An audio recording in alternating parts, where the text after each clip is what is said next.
the broadcast. Now with another skirmish at the line of actual control, General Dhillon, is this the new normal with China? Is it time to change our military strategy?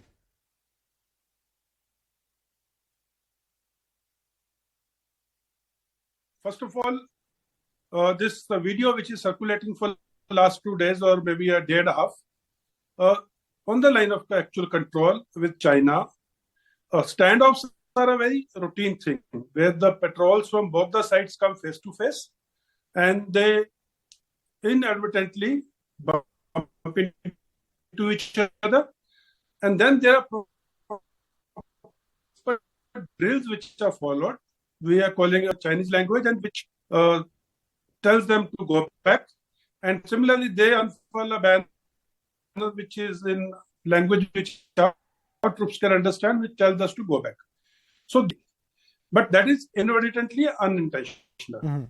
What happened this on the 9th, and this video which is predated, which is of summer season probably, this is something which they came prepared to cross into Indian territory and with an aim to cause some sort of injuries, damage or destroy some infrastructure. So this was a violation of the line which was understandably where both the parties will remain on the other side. Right. So go on. Point here is not the video. Point here is not being the norm of it, and which they were responsible for. The way they showed the aggressive spirit on ground, which has frightened quite a few people in the country who otherwise used to always ask questions about how Indian Army is operating on the line of actual control. So I see this video or this skirmish in a different perspective.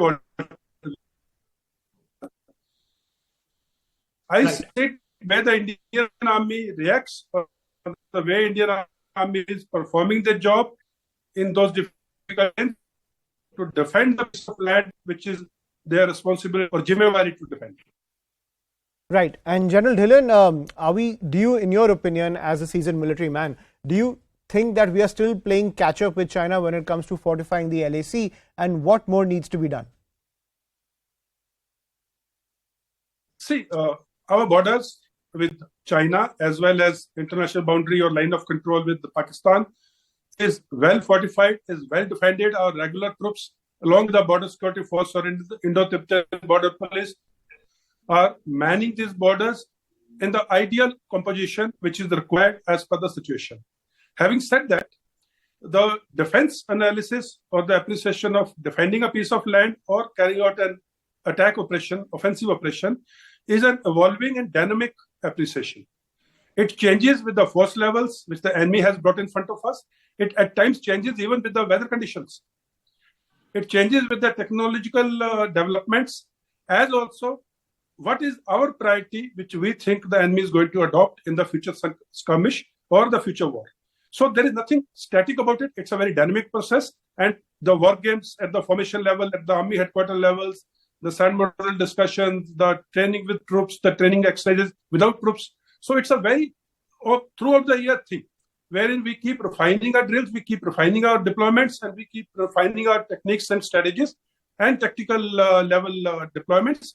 So it's a dynamic thing. There's nothing static about it. Right. And my final question, General Dhillon, given India's military capability, are we in a position to leverage our military might with a more aggressive stand against China?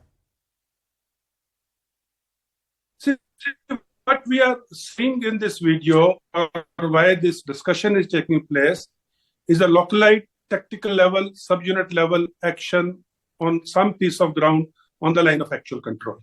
Now, when we use the words like leveraging against a country, it is not only the militaries go to war, the nations go to war. And when the nations go to war, the comprehensive national power is employed. And when I talk about comprehensive national power, military power is, or the defense power is only sub part of the comprehensive national power. There's the economic might which plays in, there's the diplomatic efforts which play in, and every citizen of the country and every department of the government, as also the non-government departments, they all contribute to the war effort, and that is how the nations go to war. So when India, with its economic might of today, with the 5th largest economy in the world, our military might, standing army of such a large defense forces, Army, Navy, and Air Force, and our diplomatic efforts, which are now on in the world community. All these combined together, plus all the other efforts, that is how the comprehensive national power in the future war, all this will be combined together and employed on the enemy to get the favorable results. Right.